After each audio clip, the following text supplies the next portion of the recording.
There's not many days that go by that I don't think of her. Her 20th anniversary year feels like a good time to remember, all the good things about her and Le crépuscule des monarques a toujours été l'objet de spéculations. Avec le couronnement du roi Charles en mai 2023, le Royaume-Uni est entré dans un nouveau chapitre mêlant tradition et controverse. Plus de 20 millions de personnes ont assisté au couronnement, mais ce qui a suivi n'a pas été une source d'unité, mais des rumeurs qui ont viré au chaos. Des scandales de bijoux volés aux rumeurs de trahison, la famille royale semblait prise dans un cycle interminable de doutes. Dans ce récit qui a tant captivé l'attention Camilla, n'est pas apparue seulement comme une compagne du roi, mais comme une figure accusée de jeter une ombre sur le destin tragique de la princesse Diana. Selon le récit fictif du projet, une enquête secrète baptisée Opération Orchidée aurait été lancée en mars 2025. L'intrigue suggérait que le prince William aurait discrètement ordonné un examen juridique des derniers jours de Diana à Paris, se concentrant sur la période comprise entre le 28 et le 31 août 1997. Les allégations faisaient état de documents français expurgés, de détails de sécurité dégradés et d'enregistrements vocaux cryptés liés aux communications du palais. Ces révélations dressaient un tableau effrayant de conspiration, de trahison et de manipulation délibérée, se terminant par une voix prétendument confirmée comme étant celle de Camilla, demandant si des escortes pouvaient attendre. Le récit concluait que ce retard était lié à l'accident mortel dans le tunnel de l'Alma. Dans ce récit dramatique, le poids de la trahison n'était pas seulement porté par des murmures, mais aussi par des documents et des enregistrements qui transformaient les soupçons en une prétendue culpabilité. Les lettres de Diana, selon ce récit, étaient à présenter comme des avertissements prophétiques. Écrites en octobre 1996 et juin 1997, elles exprimaient la crainte qu'un accident soudain ne soit pas une coïncidence. Ces détails romancés ont captivé le public car ils jouaient sur des angoisses tenaces concernant des vérités cachées au sein de la monarchie. Bien qu'il n'existe aucune preuve crédible reliant Camilla ou le palais à la mort de Diana, le récit fictif résonne car il fait écho à un deuil non résolu et à des questions sans réponse. Pour que l'histoire reste pertinente aujourd'hui, il faut également tenir compte de la propagation des mythes à l'ère numérique. De fausses histoires sur la mort de Diana continuent de circuler sur les réseaux sociaux où les affirmations sensationnelles sont souvent plus nombreuses que les corrections. Les analystes de Reuters et de BBC News soulignent que la mort de Diana a fait l'objet d'une enquête approfondie dans le cadre de l'opération Paget, concluant que la conduite imprudente et la pression des paparazzi en étaient les principales causes et non des complots royaux. Pourtant, le public reste attiré par les versions alternatives car elles révèlent des méchants et une conclusion que la réalité nie souvent. Comprendre ce phénomène permet d'expliquer pourquoi ces récits fictifs trouvent de toujours un public enthousiaste en 2025. Les récents événements au sein de la monarchie influencent également la manière dont ces récits sont perçus. La santé du roi Charles est scrutée depuis son diagnostic de cancer début 2024 et le palais de Buckingham ne fournit que des informations prudentes. Son agenda public réduit et sa fatigue visible suscitent de l'inquiétude dans toute la Grande-Bretagne, suscitant des spéculations sur sa succession et sa stabilité. Parallèlement, le prince William et la princesse Catherine se préparent à des engagements clés en septembre, notamment des visites à des associations caritatives œuvrant dans le domaine de la santé mentale destinées à renforcer leur image de visage moderne de la monarchie. Ces développements soulignent le contraste entre les fonctions actuelles et les sombres histoires fictives du passé. Le retour du prince Harry à Londres pour les Well Child Awards en septembre 2025 a encore amplifié les tensions. La couverture médiatique suggère qu'il pourrait rencontrer son père en privé, même si des sources proches du palais mettent en garde contre toute réconciliation publique. La présence de Harry ravive les souvenirs de Diana car lui et William étaient adolescents lorsqu'ils ont perdu leur mère. L'empathie du public pour les princes est souvent plus forte lorsque de nouvelles rumeurs circulent sur la mort de Diana, reliant la douleur personnelle de ses fils au drame plus vaste de l'histoire royale. Outre son poids émotionnel, l'héritage caritatif de Diana continue d'inspirer. Le Diana Award, l'une des distinctions les plus prestigieuses destinées aux jeunes au Royaume-Uni, continue de récompenser les jeunes leaders et les défenseurs des droits sociaux. Chaque année, des milliers de nominations réaffirment sa mémoire en tant qu'humaniste plutôt que comme victime d'une tragédie. Alors que de nouveaux scandales font la une, des journaux le rappel de son héritage positif apporte un contrepoids. Dans le tourbillon des spéculations, son action en matière de sensibilisation au VIH, de déminage et de compassion envers les communautés marginalisées fait contrepoids aux conspirations. Les sondages d'opinion britanniques montrent que la confiance envers la monarchie fluctue à chaque nouvelle révélation. Après la diffusion en ligne de récentes allégations fictives sur l'implication de Camilla, des hashtags comme Justice pour Diana ont brièvement fait leur apparition, faisant écho aux précédentes vagues de colère. Pourtant, les sondages d'Ipsos suggèrent que de nombreux citoyens restent concentrés sur la capacité de la monarchie à se moderniser et à rester pertinente. Si Internet peut susciter la colère, il témoigne également d'une fascination durable pour les symboles, les rituels et les histoires personnelles qui lient la famille royale à l'imaginaire collectif. Il apparaît clairement que réalité et fiction cohabitent. D'un côté, un journalisme soigneusement sourcé insiste sur la vérité, la mort de Diana est un tragique accident causé par un conducteur imprudent sous l'influence de l'alcool et la pression des paparazzi. De l'autre, les récits fictifs créent un drame qui entretient l'intérêt du public. Pour les narrateurs, cette tension est un terreau fertile. Pour le public, elle offre à la fois catharsis et controverse. Le danger réside dans l'oubli de la distinction. Alors que la Grande-Bretagne est confrontée au défi d'une nouvelle monarque aux prises avec des problèmes de santé et d'une famille encore divisée par la mémoire, l'histoire de Diana demeure un prisme à travers lequel la nation perçoit le présent. Le récit fictif de la culpabilité de Camilla dramatise ce que beaucoup ressentent au plus profond d'eux-mêmes, même si les faits racontent une toute autre histoire. La vérité et le mythe cohabitent, façonnant la perception de la monarchie aujourd'hui. La question qui se pose est de savoir si ce mélange de faits et de fiction renforce la monarchie en maintenant l'attention du public ou s'il la fragilise en érodant la confiance en son intégrité. Pour l'instant, les deux réalités évoluent de concert, laissant le public libre de décider à quelle version il croit et quelles leçons il en tire pour l'avenir. L'enquête fictive, connue sous le nom d'Opération Orchidée, a introduit un élément encore plus dramatique en révélant l'existence des lettres de la princesse Diana, décrites comme des avertissements profondément personnels annonçant une trahison. Selon ce scénario, les lettres auraient été écrites en octobre 1996 puis en juin 1997, quelques semaines seulement avant le crash de Paris. Les mots étaient présentés comme prophétiques, décrivant un plan anonyme et laissant entendre que des forces au sein du palais œuvraient contre elle. Les lettres ont ensuite été présentées comme des témoignages d'outre-tombe, amplifiant l'indignation publique lorsqu'elles auraient été révélées en juin 2025. Des foules de 80 pays ont partagé des hashtags exigeant justice, tandis que les médias les ont traitées comme des preuves nouvellement découvertes. Dans ce récit, les lettres exprimaient les angoisses de Diana, longtemps qualifiée de paranoïa. Les documents fictifs semblaient de correspondre à de prétendus courriels du palais contenant des phrases telles que « une déstabilisation pourrait être nécessaire ». Pour les lecteurs et les spectateurs, ces détails créaient un schéma d'orchestration délibéré plutôt qu'une coïncidence tragique. Les commentateurs juridiques étaient présentés comme considérant les lettres non pas comme de simples notes personnelles, mais comme des déclarations de danger imminent. Le récit suggérait que le prince William lui-même avait ordonné leur publication, une action visant à transformer un chagrin privé en jugement public. Ces lettres marquèrent un tournant décisif dans l'histoire. Quelques jours après leur publication supposée, le Parlement ouvrit des débats d'urgence et les journaux se remplirent de gros titres déclarant que la monarchie était à son point le plus vulnérable depuis des décennies. La puissance mythique de la voix de Diana portée par ces lettres défia l'autorité du palais plus que tout autre scandale auparavant. Pour beaucoup, c'était comme si Diana elle-même était revenue accuser ce qui l'avait autrefois réduite au silence. Mais si l'on compare les faits à l'histoire établie, le contraste est saisissant. L'opération Paget, l'enquête officielle menée en 2000, a examiné une note écrite par Diana prédisant qu'elle pourrait un jour mourir dans un accident simulé. Les enquêteurs ont conclu que ces craintes reflétaient sa détresse émotionnelle du moment, mais ne constituaient pas la preuve d'un complot. L'enquête menée en 2008 a conclu que Diana avait été tuée illégalement en raison d'une négligence grave de son chauffeur et de la poursuite de paparazzi. Aucune enquête officielle n'a trouvé Camilla ou des proches du palais responsables. Le récit fictif s'appuie sur des fragments de ces éléments réels, les transformant en une intrigue dramatique. Ce qui importe aujourd'hui, c'est de comprendre pourquoi un tel récit résonne si fortement en 2025.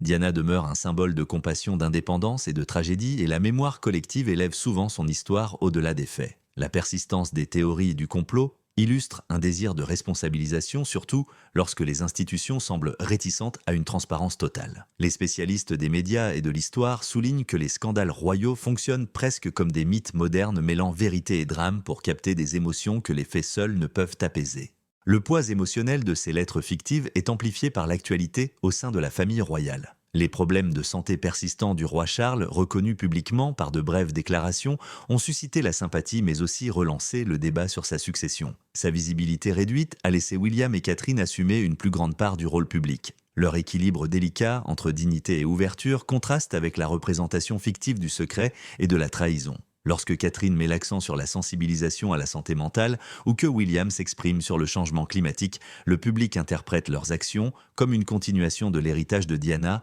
plutôt que comme une rupture. L'idée que les valeurs de Diana perdurent à travers son fils et sa famille offre un contrepoint au récit plus sombre des intrigues de palais. Parallèlement, l'attention médiatique mondiale s'est intensifiée autour du retour du prince Harry au Royaume-Uni. Sa présence aux Well Child Awards intervient à un moment délicat où l'on spécule sur sa rencontre privée avec son père. Tout geste de réconciliation est mis en balance avec le contexte plus large de la mémoire de Diana. L'intérêt du public pour la relation de Harry avec son frère reste élevé.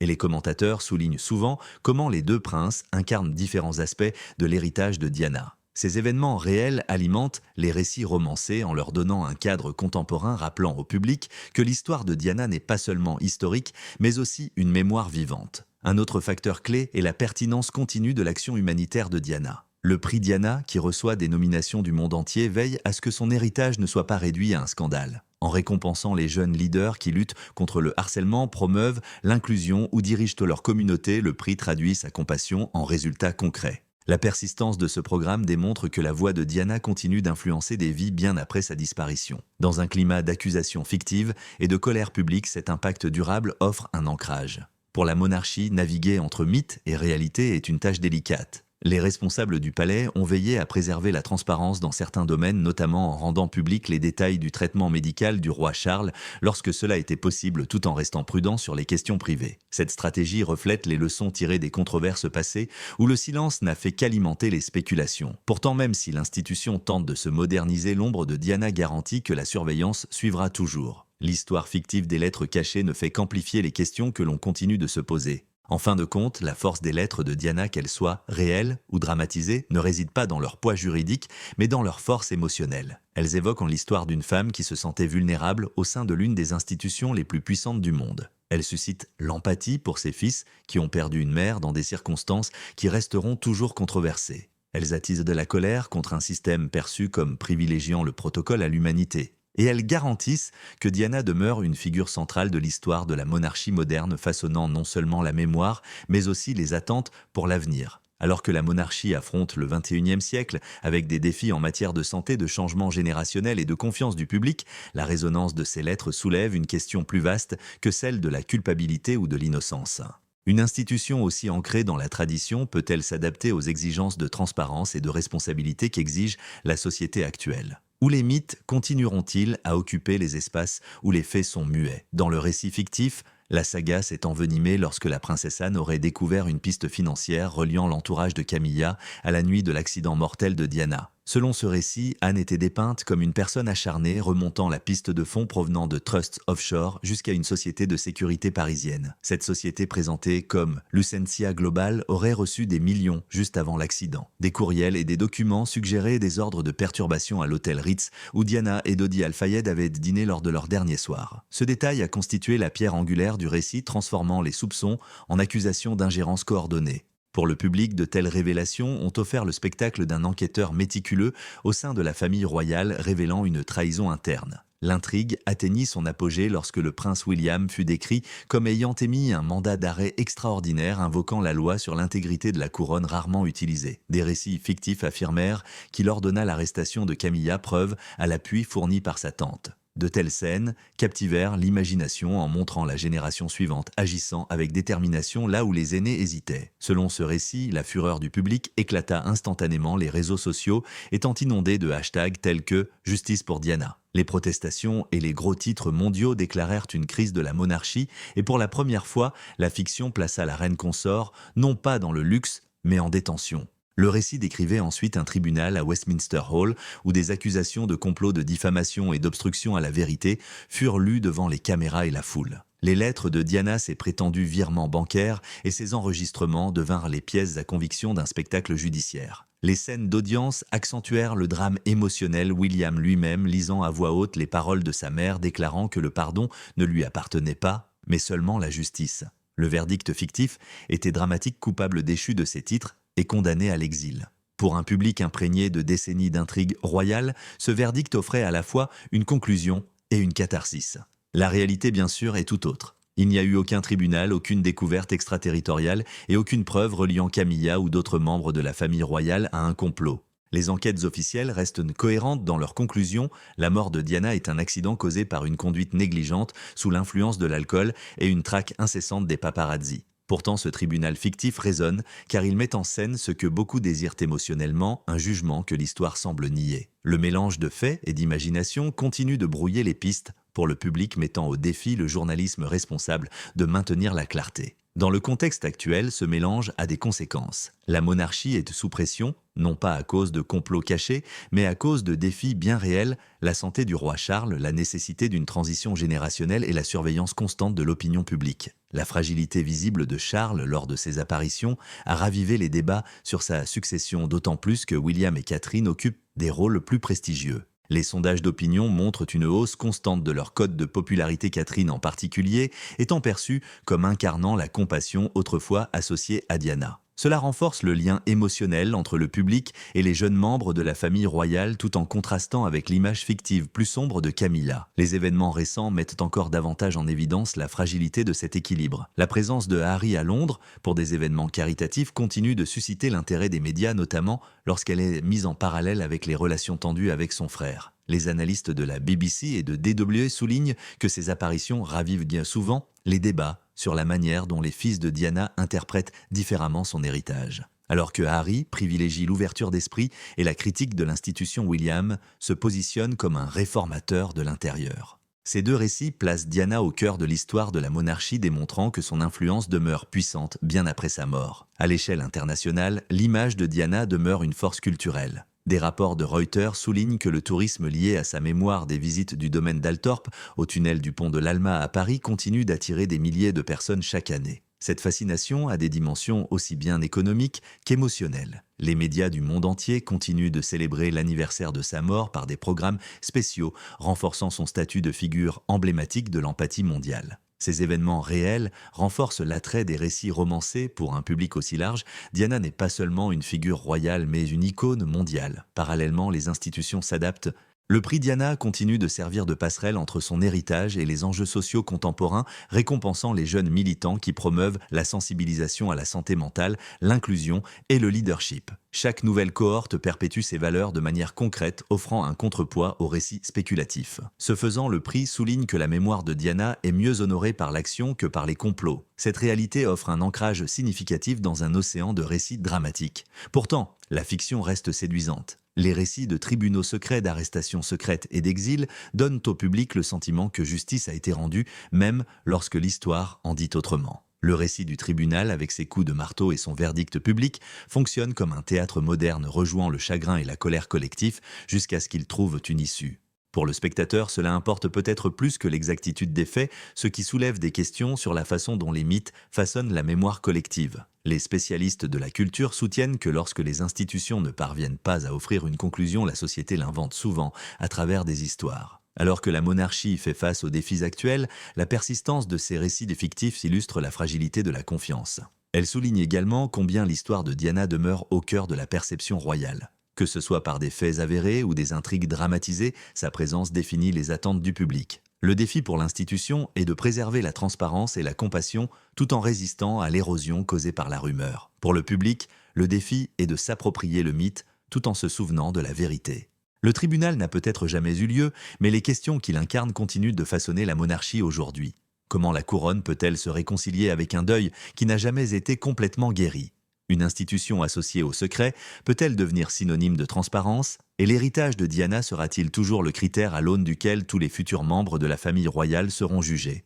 Le récit fictif ne s'est pas achevé avec le verdict du tribunal, mais a prolongé le drame jusqu'à l'exil. Dans cette version, Camilla aurait été discrètement transférée dans une propriété isolée de l'île de Skye, isolée de la vie publique et privée de ses privilèges. Les rapports décrivaient en son environnement comme minimal, avec un personnel restreint et une surveillance constante. L'image d'une figure autrefois puissante réduite à la solitude a eu un fort écho auprès du public, symbolisant à la fois le châtiment et la justice poétique. Les journaux dans le récit ont qualifié cet exil de velours, tandis que les commentateurs l'ont décrit comme un effacement symbolique de toute influence. L'histoire se poursuivit par une autre révélation, le protocole 97, un document prétendument signé par Charles et Camilla après les funérailles de Diana. Ce document fictif impliquait que Charles avait sciemment protégé Camilla de tout contrôle afin de préserver la stabilité de la monarchie. Il suggérait que le roi avait choisi le silence même face à des rapports inquiétants. Dans le récit, cette fuite déclencha l'indignation, les critiques accusant Charles d'avoir trahi son devoir de vérité. L'effet fut de présenter non seulement Camilla, mais aussi le roi lui-même comme complice, ébranlant encore davantage la confiance dans la monarchie. À l'aune de l'histoire réelle, aucun exil ni aucun pacte de ce type n'ont été révélés. L'idée d'un protocole destiné à dissimuler des fautes relève clairement de la dramatisation. Pourtant, ce détail fictif met en lumière une véritable dynamique. La survie de la monarchie dépend souvent d'une gestion prudente de l'image publique. Dans la réalité, Charles a été scruté pour ses choix passés, notamment sa relation avec Camilla du vivant de Diana. Des analystes de médias comme la BBC et The Guardian soulignent que son règne a été assombri par le souvenir de cette histoire, rendant la transparence plus essentielle que jamais. Alors que la fiction imagine le confinement sur les côtes écossaises balayées par les vents, la réalité montre une monarchie qui tente de s'adapter aux attentes modernes. La santé du roi Charles demeure préoccupante et son emploi du temps réduit a accéléré la visibilité du prince William et de la princesse Catherine. Les sondages britanniques révèlent systématiquement une forte popularité des jeunes membres de la famille royale, Catherine en particulier étant perçue comme incarnant la continuité avec la compassion de Diana. Son soutien à des œuvres caritatives dans les domaines de la santé mentale et de la protection de l'enfance fait écho aux valeurs de Diana et rassure un public las des scandales. Dans ce contexte, les actes symboliques de Catherine prennent une importance accrue. Le récit fictif l'imagine protégeant les biens de Diana pour la princesse Charlotte, créant ainsi un trust garantissant la protection de l'héritage de la défunte princesse. Bien que dramatisé, ce geste reflète des gestes réels posés par Catherine en l'honneur de Diana, notamment en veillant à ce que ses bijoux et ses histoires soient transmis à la génération suivante. La réaction du public à ces actions est systématiquement encourageante, renforçant son rôle de gardienne de la mémoire. Dans le récit fictif, ce geste représentait la guérison là où régnait autrefois la trahison. En réalité, des gestes similaires soutiennent la position morale de la monarchie. Le mélange de drame et de réalité reflète une dynamique sociale plus large. L'histoire de Diana fascine toujours le public du monde entier car elle allie glamour, tragédie et humanité. Chaque anniversaire de sa mort ravive l'attention du public tandis que documentaires et livres continuent de réinterpréter sa vie. Des dirigeants internationaux et des personnalités culturelles invoquent régulièrement son héritage, des hommages d'Elton John aux réflexions de dirigeants politiques. Ainsi, sa mémoire transcende les frontières de la Grande-Bretagne et demeure inscrite dans la conscience mondiale. La couverture médiatique récente de la monarchie a également renforcé le thème de la transition générationnelle. Charles, apparaissant moins fréquemment en public, Guillaume et Catherine ont pris une place plus importante, notamment sur les questions liées à la modernisation de l'institution. Leur approche est mesurée et centrée sur les causes sociales, contrastant avec les intrigues de palais imaginées dans la fiction. Des reportages de Reuters et de Deutsche Welle soulignent que la survie de la monarchie au XXIe siècle dépend moins du spectacle que de la pertinence, notamment auprès des jeunes citoyens qui exigent responsabilité et authenticité. Parallèlement, la visibilité continue d'Harry sur la scène internationale complique la situation. Ses critiques de l'institution exprimées dans des interviews et des livres continuent de susciter le débat. Pourtant, même dans les tensions, sa présence renvoie à Diana. Que ce soit par l'image réformiste de William ou par les critiques virulentes d'Harry, les deux frères liant l'avenir de la monarchie à l'influence de leur mère. Cette réalité garantit que les récits fictifs de trahison et d'exil trouvent un terrain fertile, car le public associe instinctivement le souvenir de Diana à la dynamique royale actuelle. L'exil fictif sur l'île de Skye tient ainsi plus de la métaphore que de la réalité. Il symbolise ce que certains imaginent, comme la justice, un jugement longtemps différé. Mais au-delà de l'imaginaire, le véritable défi de la monarchie réside dans sa capacité à gagner la confiance par l'ouverture, la compassion et la pertinence. L'institution ne peut pas réécrire l'histoire de Diana, mais elle peut façonner son propre avenir en démontrant que les leçons ont été retenues. La question actuelle est de savoir si la monarchie peut se libérer complètement des ombres des controverses passées. Charles, affaibli par des problèmes de santé, pourra-t-il laisser derrière lui un héritage de stabilité plutôt que de secret? William et Catherine parviendront-ils à redéfinir la royauté comme un service plutôt que comme un spectacle? Et l'héritage de Diana transmis par ses enfants et petits-enfants passera-t-il enfin de la tragédie à l'inspiration? Ces questions restent sans réponse et elles garantissent que les faits comme la fiction continueront de façonner la perception de la monarchie dans les années à venir. Alors que le récit fictif atteignait son paroxysme, la réaction du public fut dépeinte comme irrésistible. L'exil imaginaire de Camilla et la prétendue fuite du protocole 97 laissèrent place à ce que le récit appelait le verdict du peuple. Dans ce récit, des citoyens de toute la Grande-Bretagne se rassemblèrent dans des villes comme Londres, Manchester, Cardiff et Édimbourg pour des marches aux chandelles. Ils portèrent des portraits de Diana et déposait des fleurs et des lettres lors des commémorations. Les médias sociaux se mirent à diffuser des slogans tels que « Diana méritait mieux » et le public du monde entier s'y joignit, créant une vague de solidarité. Pour beaucoup, cela signifiait une conclusion, une justice que les institutions officielles n'avaient jamais rendue. Dans la réalité, aucun tribunal ni exil de ce genre n'a eu lieu, mais il est vrai que Diana continue d'inspirer la mémoire collective. Chaque année, à l'occasion de l'anniversaire de sa disparition, des veillées et des hommages ont lieu en Grande-Bretagne et à l'étranger. Le tunnel du pont de l'Alma à Paris, où s'est produit l'accident, demeure un lieu de deuil. La persistance du souvenir ne reflète pas une conspiration, mais le lien émotionnel durable entre Diana et le public. Les commentateurs de Reuters et de BBC News soulignent souvent qu'elle demeure la figure royale la plus influente de la fin du XXe siècle, un statut qu'aucun scandale ni aucune spéculation n'ont entamé. Le récit fictif décrivait comment même les dirigeants internationaux avaient pris la parole. Dans cette version, le président français Emmanuel Macron, des voix du Vatican et d'autres monarchies européennes exprimaient leur sympathie. On imaginait même des personnalités internationales comme Elton John et Oprah Winfrey se joindre au cœur. Bien que dramatisé, ce récit reflète une vérité bien réelle, l'histoire de Diana a une portée mondiale et son nom inspire le respect, bien au-delà de la Grande-Bretagne. Lorsque les médias revisitent son héritage, il suscite souvent des réactions d'un public international qui la voit comme plus qu'une figure royale, mais comme un symbole de compassion et de résilience. Les données touristiques confirment cette fascination persistante. Les sites liés à Diana, comme le palais de Kensington et le domaine d'Althorp, continuent d'attirer un nombre important de visiteurs. À Paris, les guides incluent régulièrement des étapes commémoratives à Diana dans leur circuit. Ce phénomène réel illustre la force de son héritage culturel. Les marches fictives, décrites dans le récit, n'ont peut-être jamais eu lieu, mais le flux réel de personnes et d'hommages témoigne de la présence constante et puissante de Diana dans la mémoire collective. Le verdict du peuple fictif incluait également une vague mondiale de critiques imaginaires dirigées contre le roi Charles. Les sondages auraient révélé un effondrement de son autorité morale avec un soutien massif à William Catherine et même à la jeune princesse Charlotte. Bien que cela soit exagéré, il existe des preuves que la cote de popularité de Charles a été inférieure à celle de sa mère ou de William et Catherine.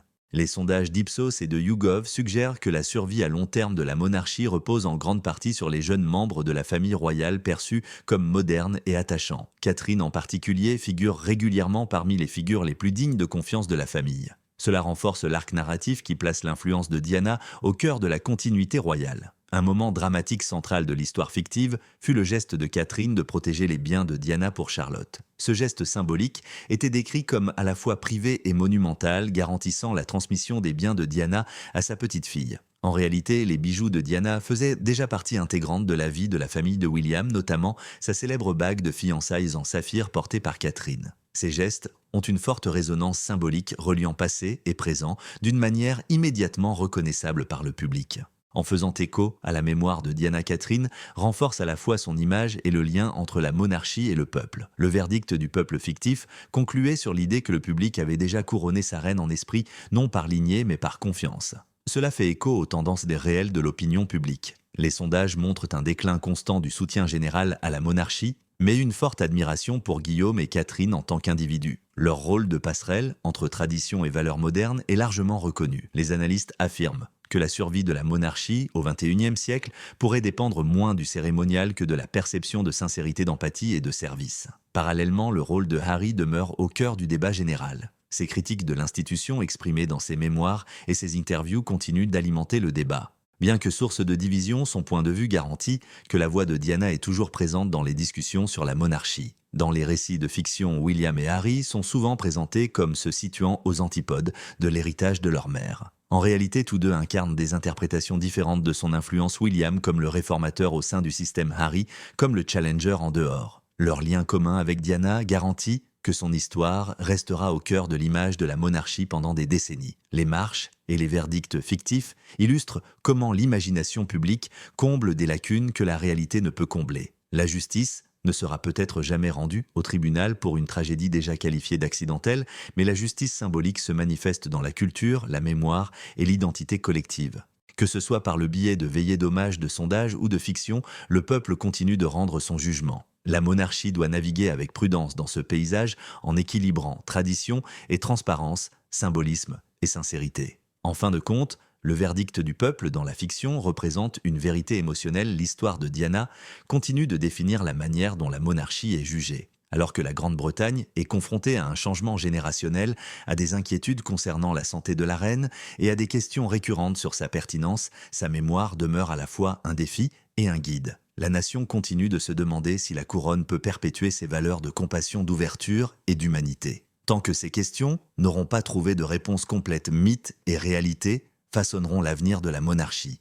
Le récit fictif se concluait par une image saisissante de Catherine et de la princesse Charlotte rendant hommage à Diana au domaine d'Althorp, la maison d'enfance de Diana. Une simple rose blanche déposée sur la pierre commémorative a été décrite comme la photo la plus partagée de l'année, symbolisant non seulement le souvenir mais aussi la transmission des valeurs entre les générations. Ce geste, bien qu'intégré dans une mise en scène théâtrale, reflète le profond désir du public de voir l'influence de Diana se perpétuer auprès de ses descendants. Dans le récit fictif, cet acte n'était pas une question de spectacle mais de reconquête d'un héritage trop souvent éclipsé par le scandale. L'histoire présentait ensuite la création du fonds d'héritage Diana Charlotte, imaginé comme une fondation dédiée au bien-être des enfants, au soutien en santé mentale et aux initiatives de compassion mondiale. Dans la dramatisation, le fonds a reçu des millions de dons en quelques jours, soulignant combien le nom de Diana inspire encore des actions des décennies après sa mort. Bien que fictive dans ses détails, cette vision reflète des initiatives concrètes qui perdurent grâce à l'héritage de Diana comme le prix Diana. Ces programmes témoignent de la pérennité de son influence, non seulement dans la mémoire,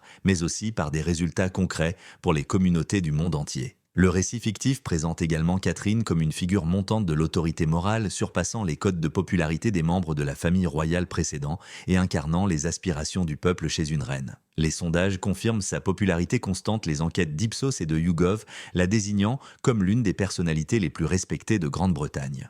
Elle est admirée pour son engagement en faveur du développement de la petite enfance, de la santé mentale et de son aptitude à créer des liens. Ce portrait fictif reflète ainsi l'opinion publique, renforçant l'idée que Catherine est perçue comme le pont entre l'héritage de Diana et l'avenir de la monarchie. Dans la dramatisation, le roi Charles est dépeint comme de plus en plus isolé, portant le poids de décisions prises dans le secret. Dans la réalité, ses problèmes de santé et son emploi du temps public réduit ont déjà attiré l'attention sur la génération suivante. Les analystes de Reuters et de Deutsche Welle soulignent que son règne est par nature transitoire, préparant la monarchie à l'arrivée de Guillaume et Catherine. Bien qu'il n'existe aucun protocole secret ni exil dramatique, la réalité d'un monarque fragile souligne l'urgence de planifier sa succession. Ce contexte authentique confère aux histoires fictives de trahison une résonance encore plus forte. Les réactions internationales aux récits fictifs comprenèrent des hommages de la France, des déclarations du Vatican et des gestes d'autres maisons royales. Bien que minutieusement inventés, ces éléments reflètent la réalité, l'histoire de Diana est toujours considérée comme un événement mondial. À chaque anniversaire de sa mort, journaux